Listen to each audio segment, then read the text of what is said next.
Welcome to Saturday AM Live with Dr. Josie to talk about animal wellness. Somehow the button got pushed. I'm a few minutes early, so we're going to let people come in. Thank you. Hello, everybody. Hey, Norma. Hey, Becky. Hi. This is my second week doing this, and I think it's good to just have a more informal chat about all things pet wellness. I primarily treat dogs and cats, so that's what I primarily talk about. And today I asked, just in case anybody new is showing up, I'm a licensed veterinarian. I graduated from veterinary school in 1998. I attended veterinary school with the full intention of practicing integrative veterinary medicine. So, integrating what we called alternative treatment modalities, which in many cases are actually ancient medicinal treating modalities, such as acupuncture, such as manual therapies like massage, um, herbal medicine. I do Chinese, Western herbal medicine, flower essences, homeopathy. So before the AMA kind of took over medicine in the early 1920s, people were healing each other and people were healing animals. And so I combine those different healing modalities with my knowledge of Western science and physiology and anatomy to help our beloved four-legged creatures live happy, healthy lives for the short lives that they do live. So, welcome everybody. I had asked for questions to come in and topics that people were interested in hearing about. And one of the questions was about using ivermectin for cancer. Now, ivermectin, in case you haven't noticed, has been in the news all over the place.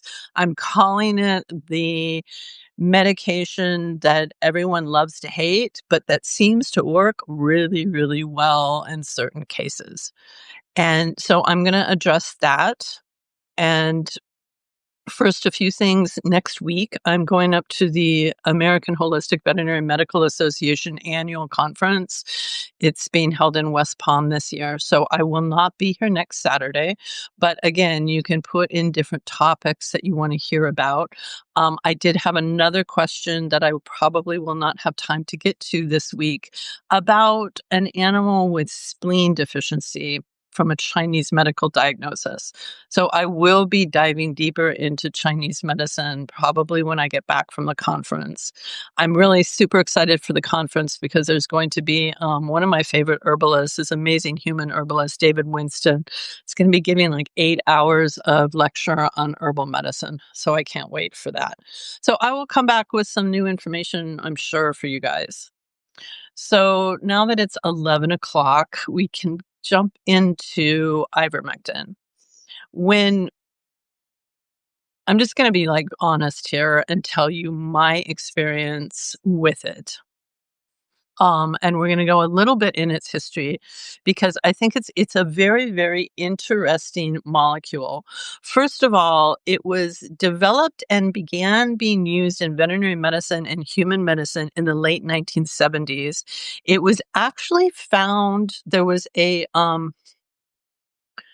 group of scientists who in 1974, and I'm taking this as a quote out of a PubMed article about ivermectin that was published in, I think it was, I want to say 2012. I'm not sure.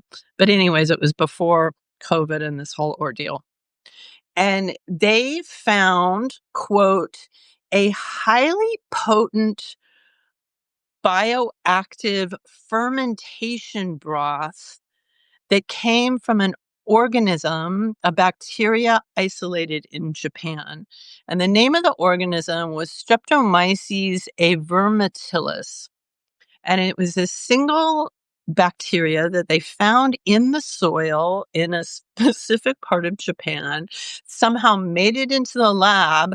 They fermented it in a fermentation broth, and they found out that the fermentation broth was like super bioactive against parasites. So they worked with Merck, and by 1978, they actually did clinical trials, and they realized that it was really, really good for parasites in different animals, in cattle, in horses, in dogs, and cats with heartworm. And in 19 and in humans, it made this huge difference in tropical medicine because they found out it killed off the parasites that caused onchocerciasis and the parasite that caused elephantiasis. Now, I don't know if onchocerciasis has been a big problem in the tropics for a long time, and elephantiasis.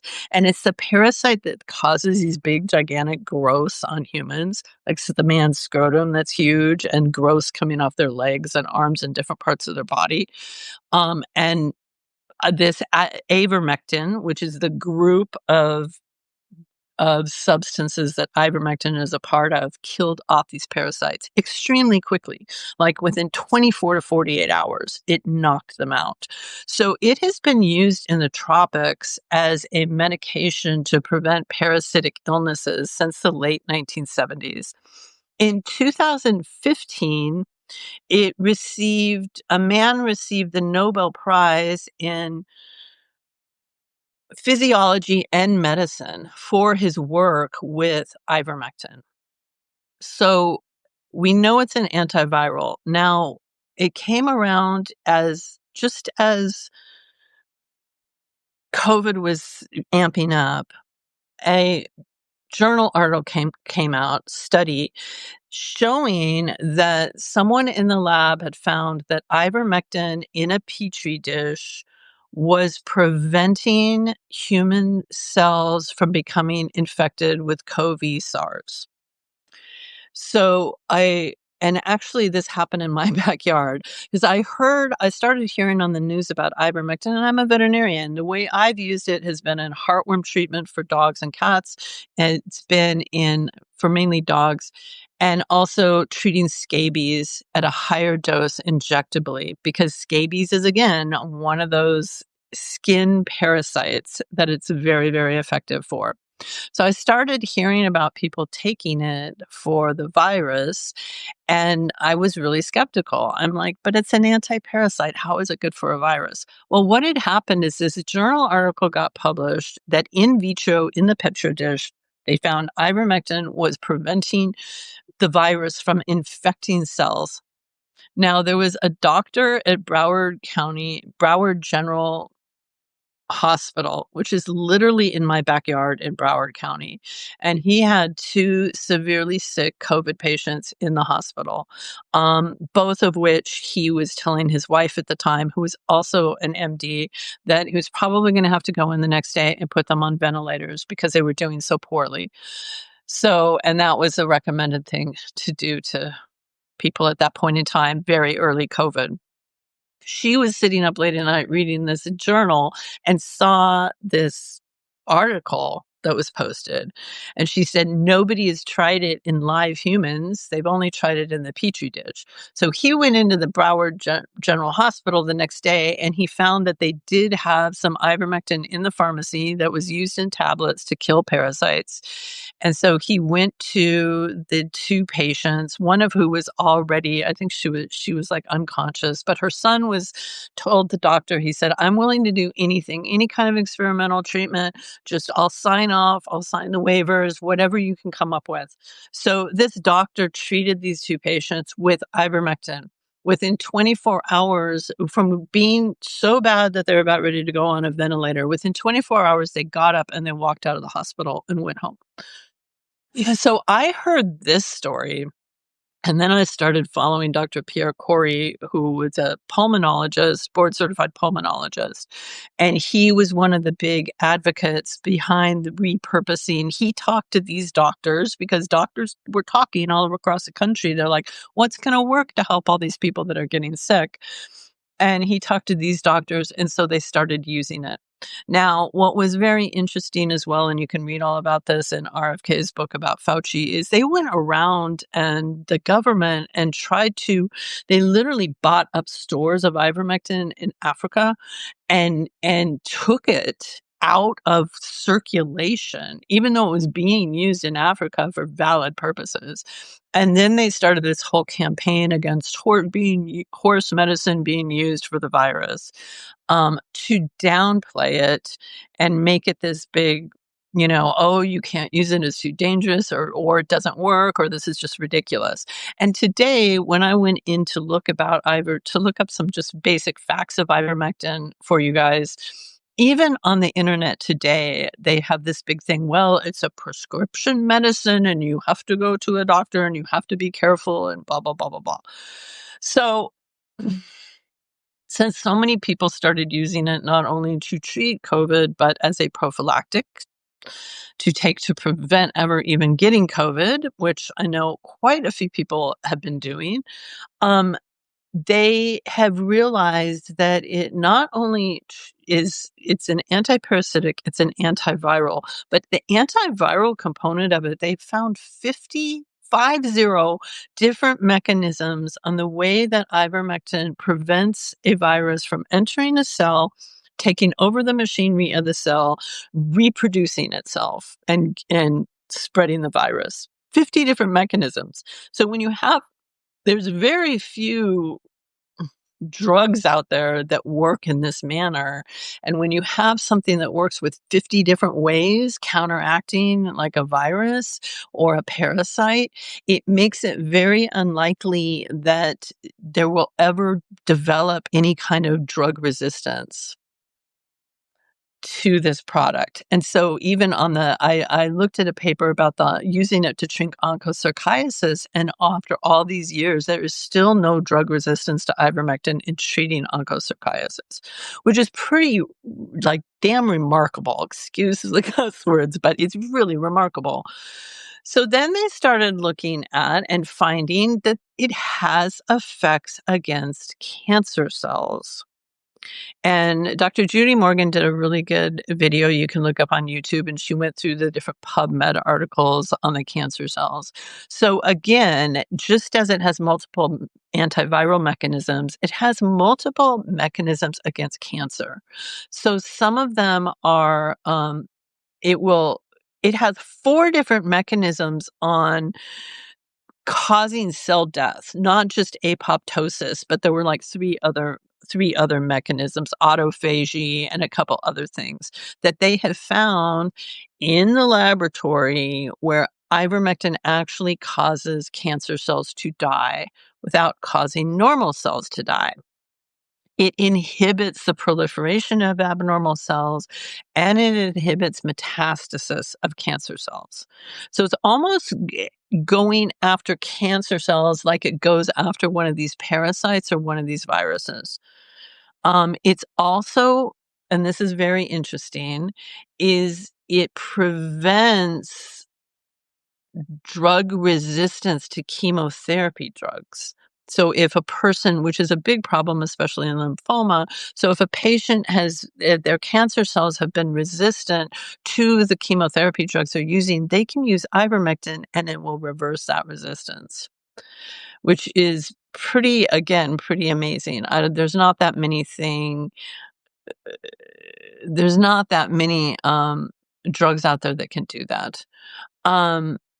So using this, we hear all of this and using it in cancer. And of course, people with cancer are in desperate mode, and animals, not just because, cancer in and of itself, I could sit here and talk probably a whole entire day on cancer. I've been treating cancer for most of my veterinary career for the last 25 years.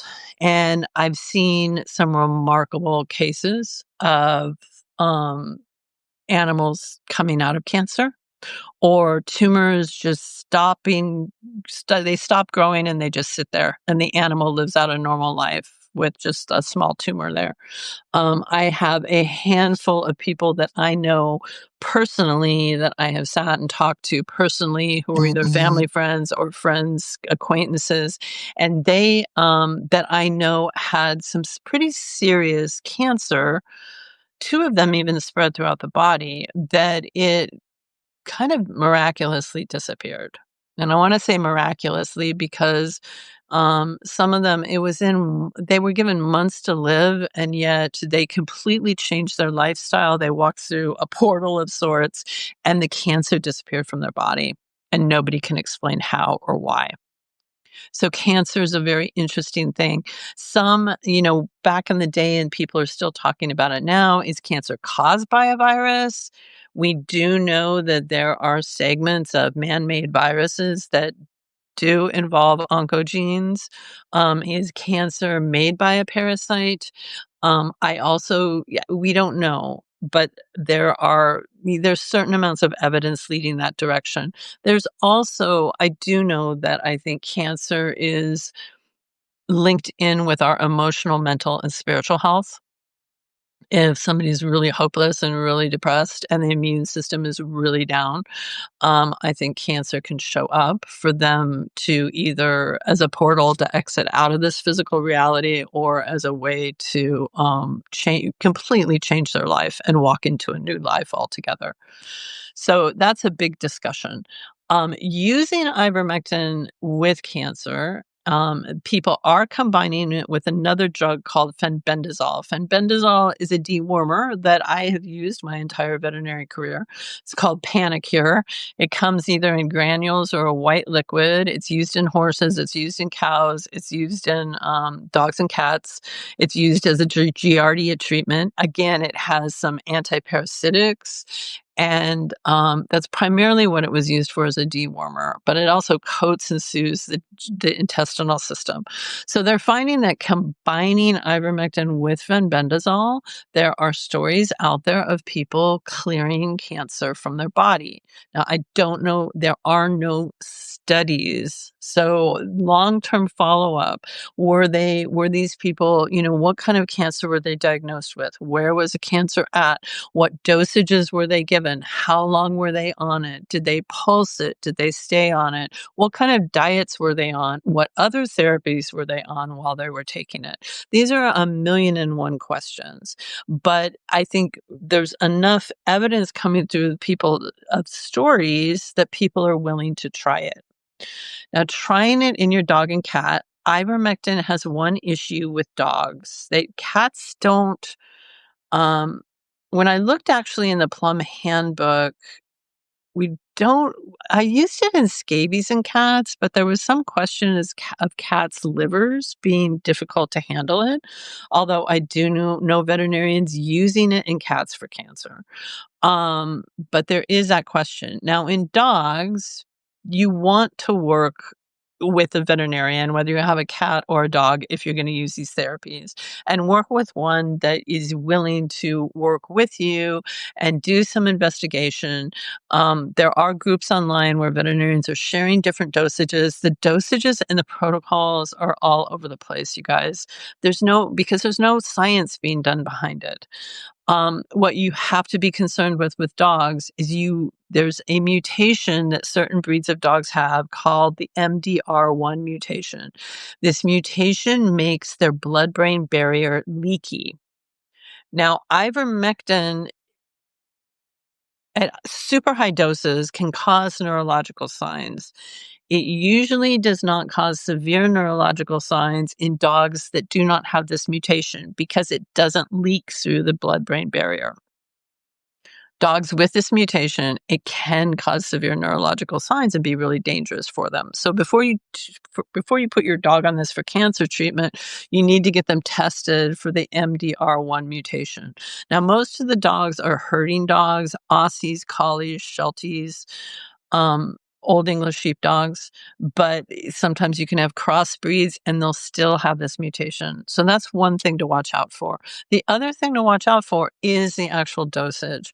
It is metabolized through the liver. If you are using it to treat cancer, one of the things that I've seen, if you push cancer too hard, you can run into a massive detox reaction as those cancer cells are dying off. And if the body's weak, which normally in cancer the body is already weakened, cancer is like an energetic black hole. It sucks up all the energy out of the body. It pulls blood supply into it. It's like greedy. Cancer cells are very greedy and they're dividing really fast and they want to use up all the resources of the body.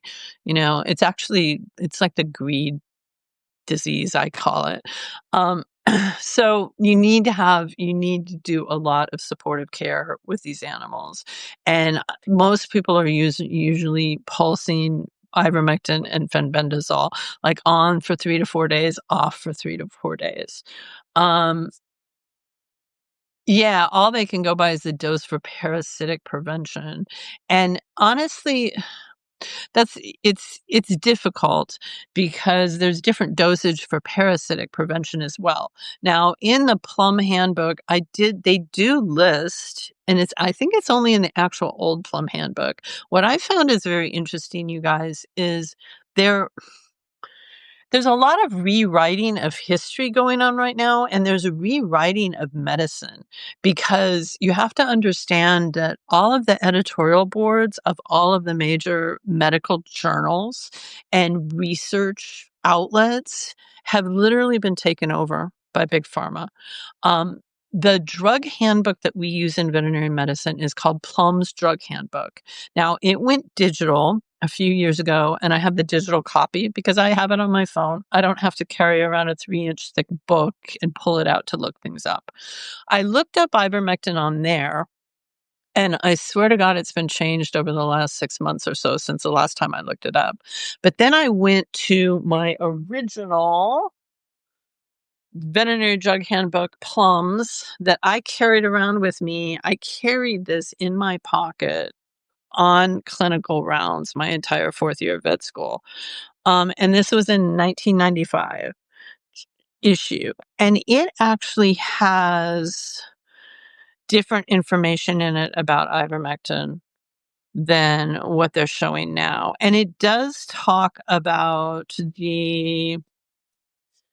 which I had not heard. I could go back. It may be on the digital copy, but I don't necessarily think it is. Um, Let me look here. Okay, so they do have like the LD50 of ivermectin in dogs.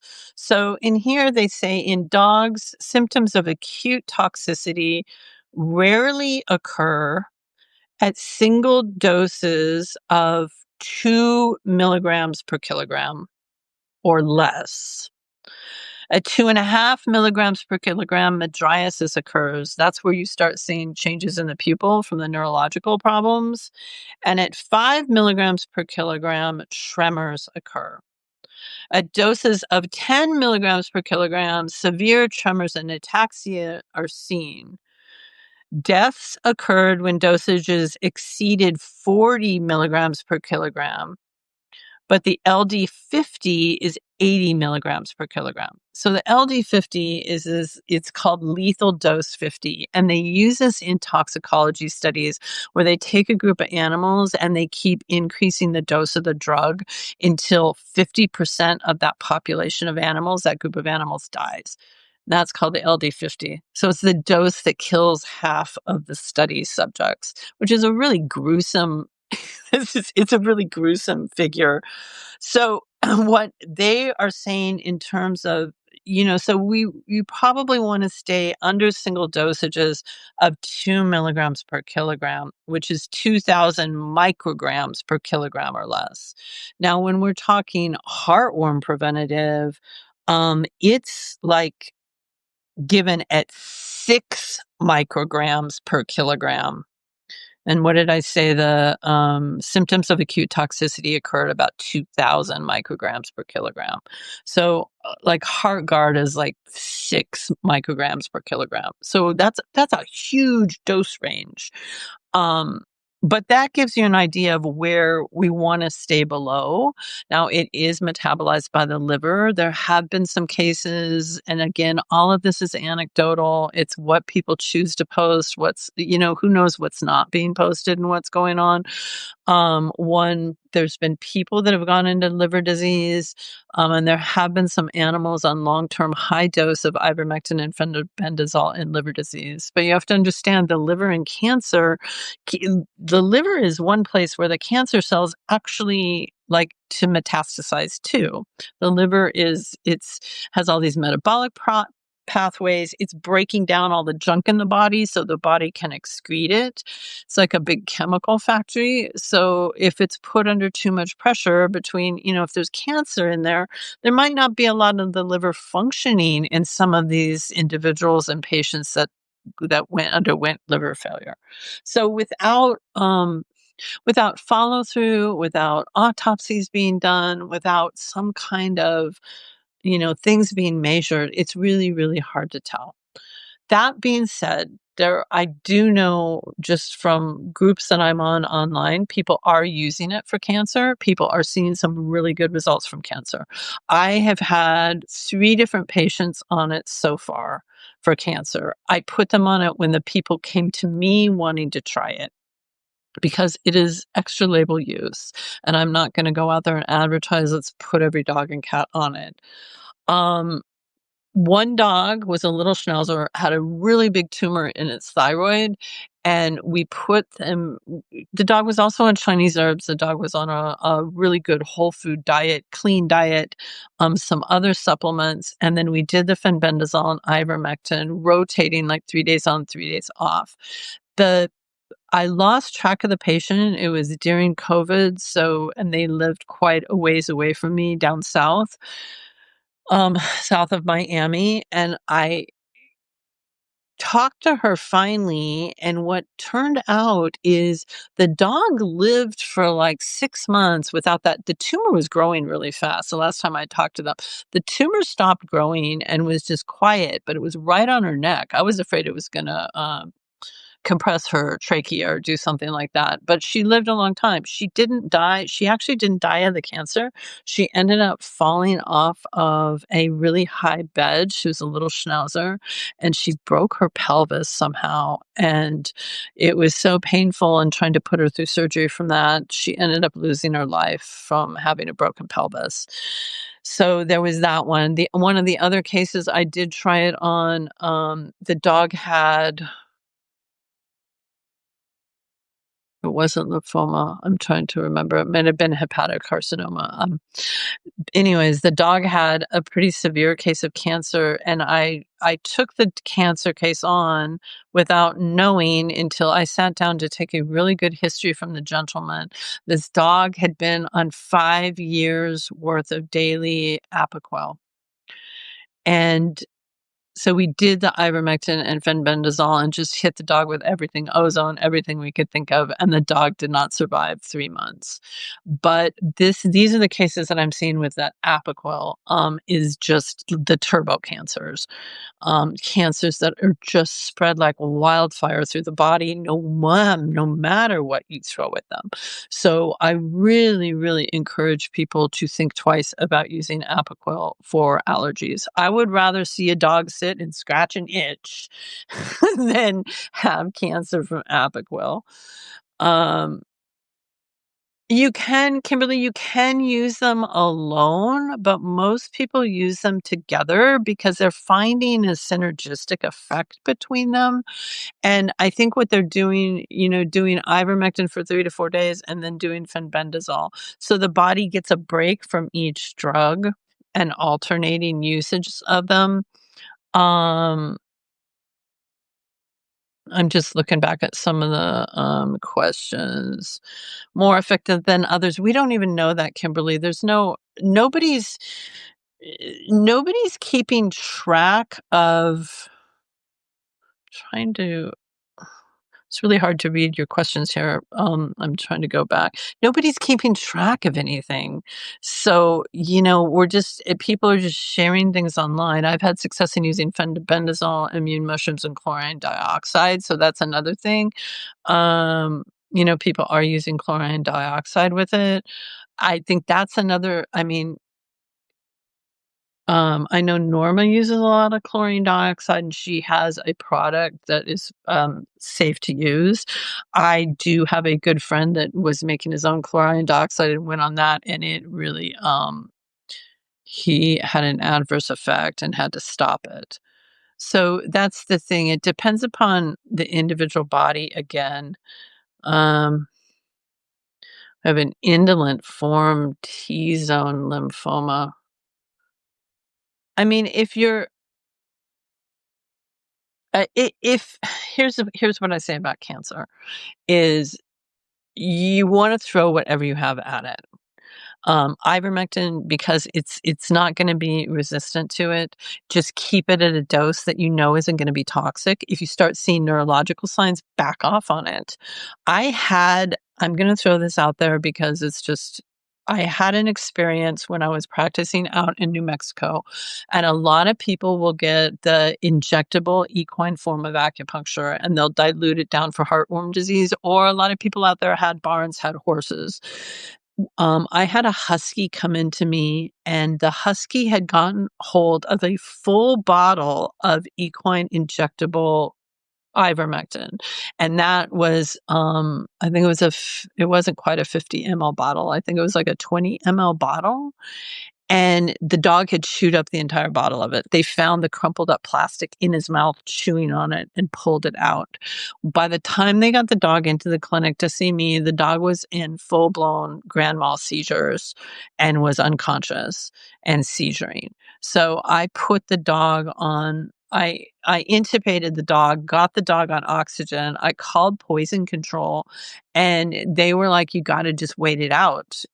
Keep the airways open, and give Valium and phenobarbital and what have you for the seizures, to try to get the seizures stopped and wait it out. There's no way to really detox from, there's no antidote for the ivermectin." So this was about a 60-pound husky, purebred husky, and was seizuring.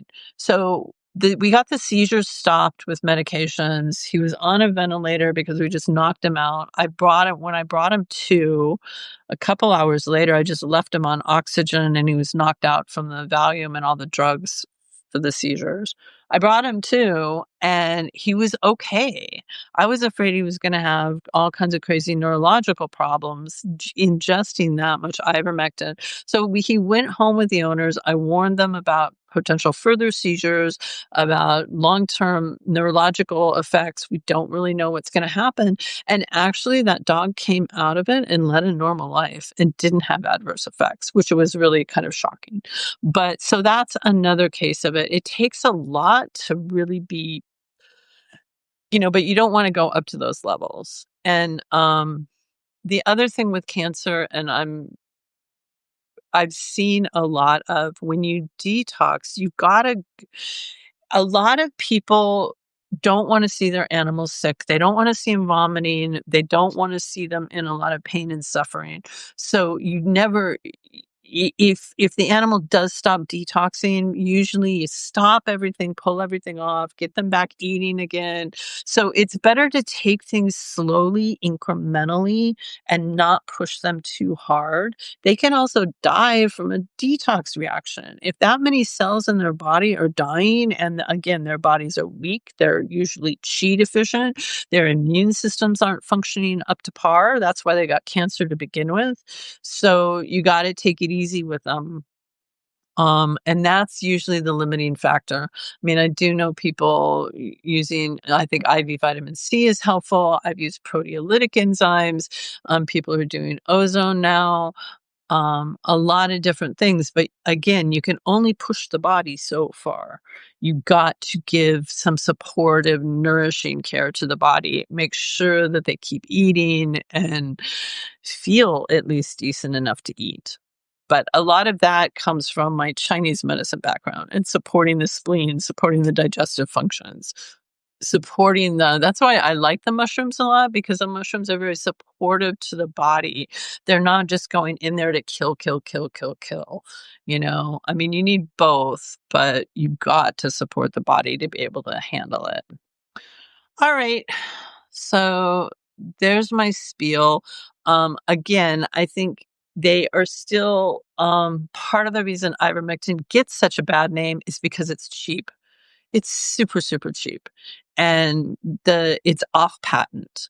So the drug companies can't make millions and millions and millions of dollars off of it right now. And that was one of the things during COVID as well. It's in if they I think things are going to change right now because part of the issue with COVID and the vaccine is the only reason they got the vaccine passed without having to do adequate safety and efficacy testing was because they had what is called an emergency use authorization, an EUA for that vaccine. Now, if somebody stepped forward and said, this works to treat it, they would have had to rescind that emergency use authorization and they would not have been able to push those vaccines like they did.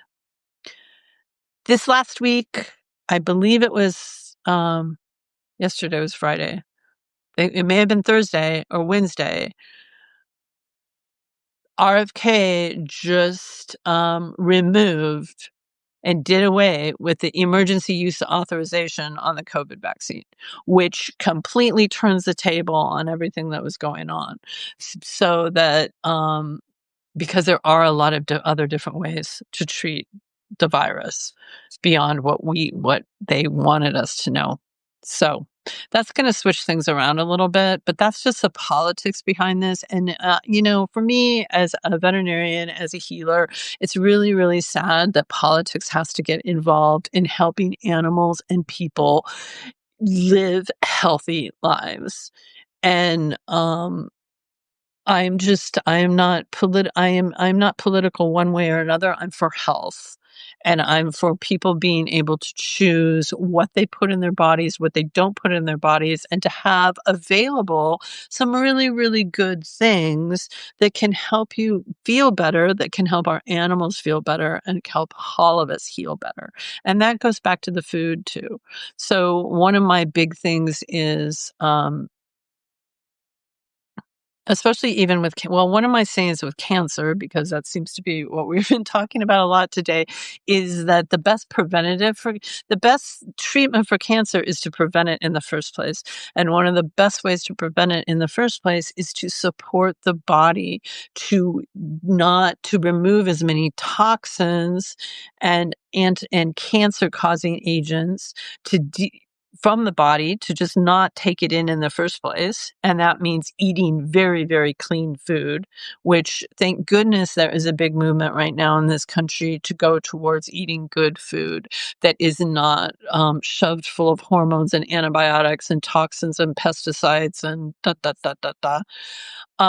So that's number one. Number two is to keep our livers healthy, to keep our immune systems healthy so that our bodies can detoxify themselves and remove things before they start other problems. The other thing is to bring some joy into your life and bring some happiness into your life and get away from the screens, go out in nature, get some sunshine, walk barefoot on the earth, breathe in clean air, go to the beach and just lay there on the sand on the beach and let the air blow from you. If you don't live near the beach, go to the mountains, go to a little patch of woods, go sit in your backyard or your condo association with your back up against a tree and just breathe in nature and reconnect yourself to the earth, to the soil, to the trees, to the birds, to the flowers, to the plants. Grow some fresh herbs on your windowsill if you can't have a garden. Go to your local botanical garden and just spend the day walking around and hanging out with the plants. We need to get ourselves out of the digital realm at least, I would say a couple hours a day to just turn off your phone. And, live, enjoy your life, and spend it with your dogs. Take your dogs out for long dog walks and leave your phone at home or in the car. Just don't even bring it with you, so that for at least some part of the day, you're free from the EMF field that surrounds us all the time. Um, so I think that's what I have to say today. If you guys have any other questions or comments, um, Barbara, yeah, turkey tail mushroom, all of the mushrooms are good. The reason turkey tail everybody knows about turkey tail is because Cornell University did a study on turkey tail mushrooms specifically for a specific form of cancer called hemangiosarcoma in dogs. Turkey tail mushrooms happen to be the mushrooms that are the highest in beta glucans, but there's all these other mushrooms. So there's what we call the medicinal mushrooms, turkey tail, reishi, which reishi is called the mushroom of immortality. It's the number one herb in the Chinese Materia Medica. We have cordyceps, which is great for lung function and cardiovascular health. We have hormonal health. We have chaga, which is really good for intestinal health and the microbiome. Now, all of these still have beta glucans, which helps the immune system. When we think of these mushrooms, maitake has been used for cancer therapy in Japan and China for hundreds of years. They have injectable maitake fractions that they give to every cancer patient in Japan in the hospital, IV. Okay. Um, so those are like the medicinal mushrooms, but go to your mushroom section in the produce department of your grocery store, or better yet, at your farmer's market. You have shiitakes. You can buy maitakes there. You have the little plain white button mushrooms. All of these mushrooms are good for your immune system. You can take your shiitake mushrooms, and I know Becky, who's listening, you can take shiitake mushrooms, lay them out in the sun, and they will start producing more vitamin D. And so when you carry them in to eat them, their vitamin D levels are going to go up. So that's going to give you vitamin D. So I love the mushrooms, all of the mushrooms. So that doesn't just have to be turkey tail, and it doesn't have to be the one brand of turkey tail that was used in that study. They're all good. So I would include mushrooms every day in your meals, in your dog meals. Cook them up in a little bit of butter and chop them up and put them on your dog's food. Add them to the bowl. Um, Ping Chow, Kimberly, I know it sounds like you're dealing with a rough cancer case. What I would recommend you do, I'm available for consults, do a private consult. If not with somebody. Um, there are a lot of different Chinese herbs, but this is one of my pet peeves being an herbalist, is that herbs are not prescribed like drugs. It's not like ear infection, use this herb. This type of cancer, use this herb. That's not how they work.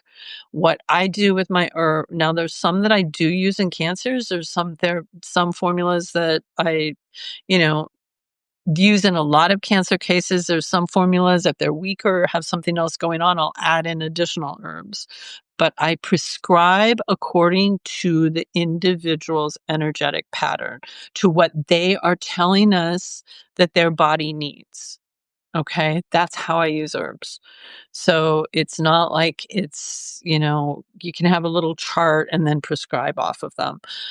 Chinese herbs are amazing. Every Chinese herbal formula probably has there's some Chinese herbal formulas with only 2 herbs, but there are usually multiple herbs in there because they combine them to mitigate side effects. So if you have an herb in there that's really strong at clearing heat, you're also going to have a smaller amount of an herb to add a little bit of heat. So they don't want to throw the body off balance. You want to bring the body into balance. Okay, so there's a way of using them.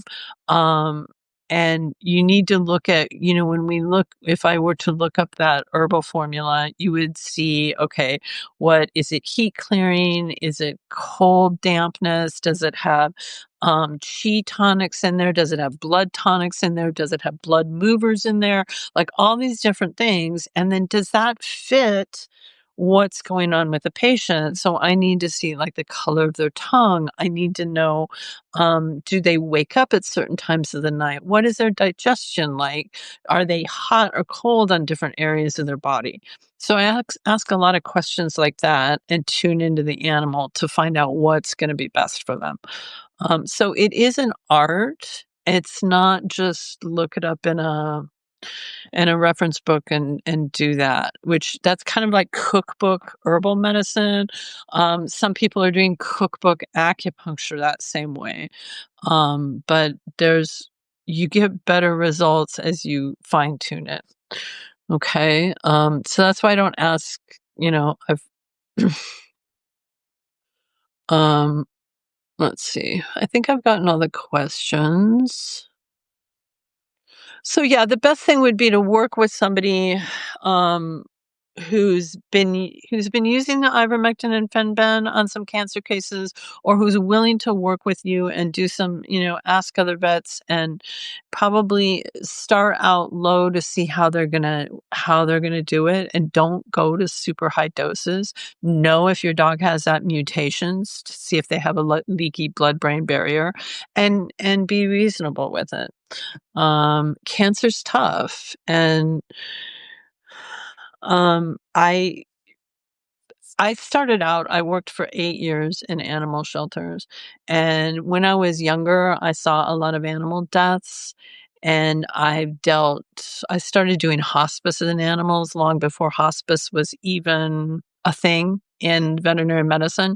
So I've been what many people would term as a death doula. I am a death doula. I don't like to take on titles. I'm not that type of a person, but I'm a death doula not by choice, but because of what has been presented in front of me. And I've helped a lot of animals die, including my own dog a couple weeks ago. I think that in our modern society, we need to come to terms with the fact of impermanence. And if I've studied a lot of Tibetan Buddhism, and that's one of the first teachings.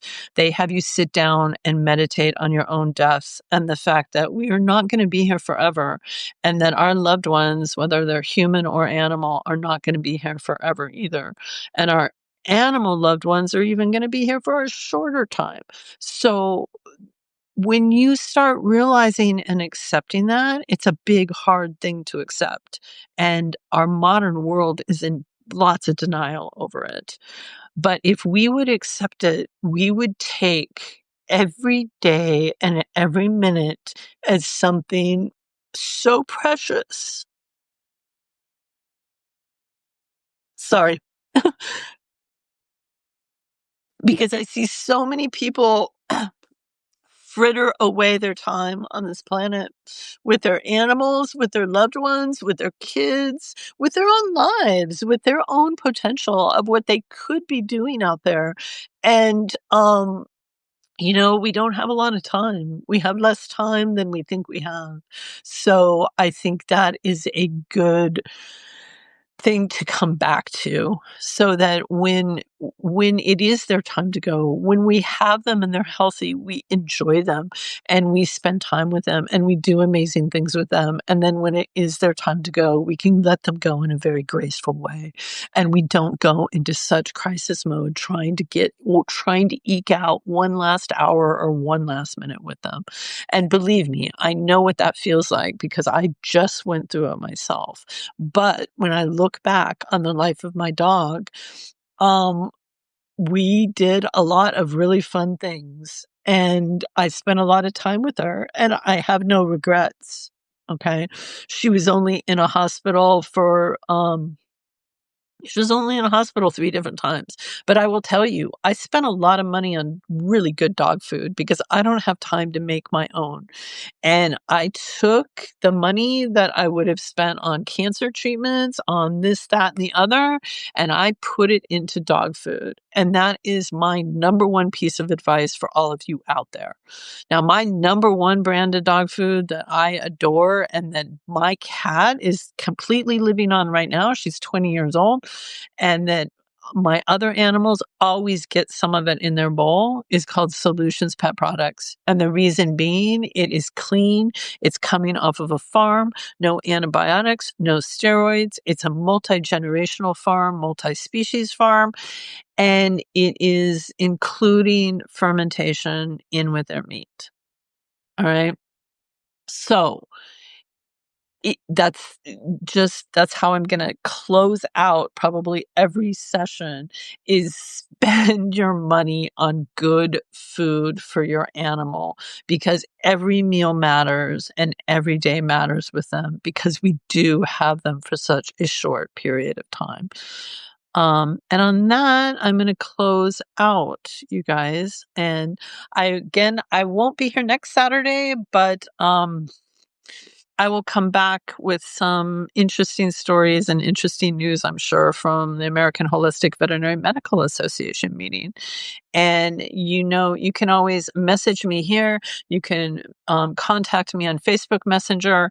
You can send me emails. I tend to get lost in the emails.